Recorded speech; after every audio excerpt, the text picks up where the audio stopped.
en s'intéressant à l'environnement sonore, on apprend une façon, je dirais, d'aller commencer à verbaliser, d'étudier, trier, comparer les sons entre eux et leur une certaine forme d'organisation qui sont finalement la base pour aller commencer à aller attaquer l'organisation musicale.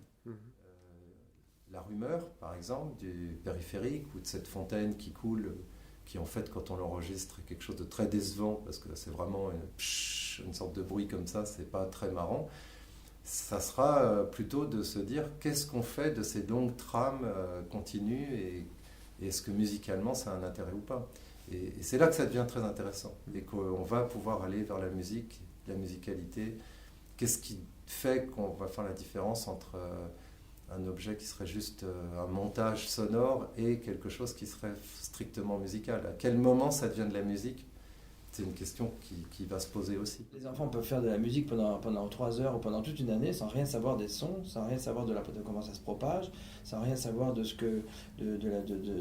toutes ces questions, de la comparaison entre les sons qu'ils font et la vie quotidienne. Et d'ailleurs, ils peuvent souvent penser que d'ailleurs, tout ça est totalement étanche, qu'il y a ce qui se passe dehors, il y a ce qui se passe dans la classe, et puis il y a quand on fait de la musique. Et la musique serait coupée de tout. Et tout d'un coup, ramener toute la pédagogie de l'écoute à la musique, c'est extrêmement d'abord restrictif. En plus, ça ne correspond pas à la réalité de leur implication auditive. Et surtout que la musique est une sorte quand même de moment un peu privilégié dans l'écoute, enfin un peu spécifique, et souvent un moment un peu passif d'ailleurs. Non, on peut travailler les questions d'environnement sonore, de paysage, d'écoute, d'ouïe. En fait, en travaillant ces choses-là, on travaille les relations humaines, on travaille le social, on travaille l'usage des territoires, on travaille la question de l'émetteur-récepteur, enfin tout ça ne conduit pas forcément à des œuvres musicales. Maintenant c'est vrai que à l'inverse, vouloir faire un travail de création avec des sons, avec les enfants, en occultant tout un travail qu'on peut faire sur l'écoute, en particulier à travers l'environnement sonore, c'est dommage.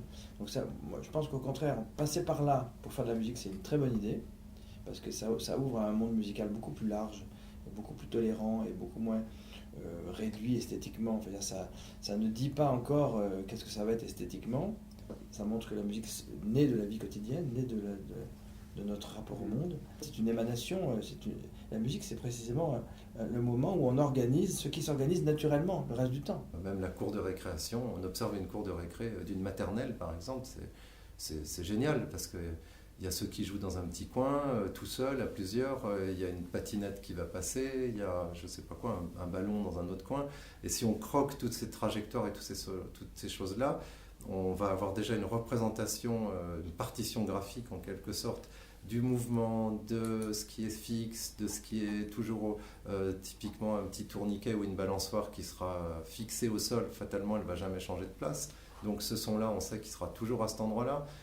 Changer de posture, donc on va se mettre dans un coin, puis après on va se mettre de l'autre côté, puis on va encore changer, puis on va se mettre en plein milieu. Qu'est-ce qui fait que c'est de la musique? C'est parce que quelqu'un se met à l'entendre. Alors, pas seulement, il y a aussi une écriture, mais l'écriture, il y a certains espaces qui sont très organisés et qui obéissent à des écritures internes, qui sont structurées de façon interne. Une classe est très structurée sur le plan interne. Hein. Il y a des moments où on distribue la parole, il y a des moments où on travaille, où il y a plus de où au contraire on fait le moins de son possible pour se concentrer. Enfin, c'est de l'écriture tout ça. Hein. C'est de l'écriture sonore. Hein.